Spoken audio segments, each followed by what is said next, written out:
আসসালামু আলাইকুম। আশা করি সবাই ভালো আছেন। আলহামদুলিল্লাহ আমিও ভালো আছি।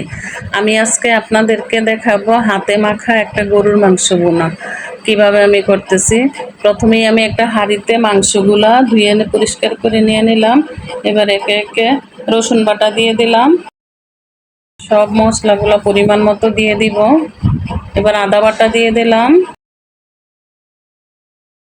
দেখেন আমি কিভাবে রান্না করতেছি মাংসটাকে।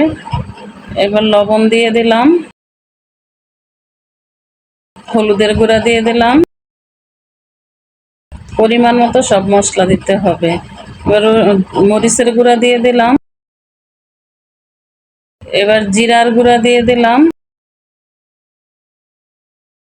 এবার গরম মশলার গুঁড়া দিয়ে দিলাম, তেজপাতা দিয়ে দিলাম কয়েকটা, পেঁয়াজ দিয়ে দিলাম।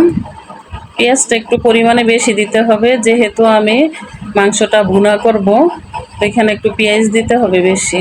পরিমাণ মতো তেল দিয়ে দিলাম।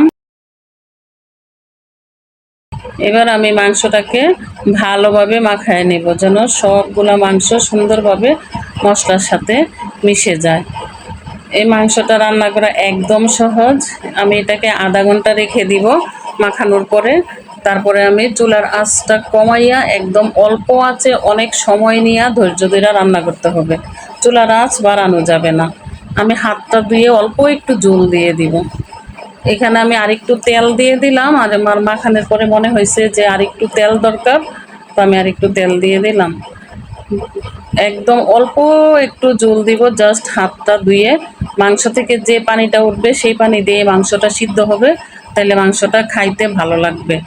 আর যারা আপনাদের কাছে যদি আমার এই রান্নাটা ভালো লাগে, আপনারা অবশ্যই আমাকে একটু কমেন্ট করে জানাবেন, লাইক দিয়ে আমার সাথে থাকবেন। তো আমি এটাকে আধা ঘন্টা রেখে দিব মাংসটাকে মাখাইয়া। তারপরে আমি চুলার আঁচ কমাইয়া একদম অল্প হিটে এটাকে আমি সিদ্ধ করে নেব মাংসটাকে। যেন আস্তে আস্তে সিদ্ধ করতে হবে, আস্তে আস্তে চুলার আঁচটা কমাইয়া ধৈর্য ধরে রান্না করতে হবে, যেন কিছুতেই লেগে না যায় বা শুকাইয়া না যায়।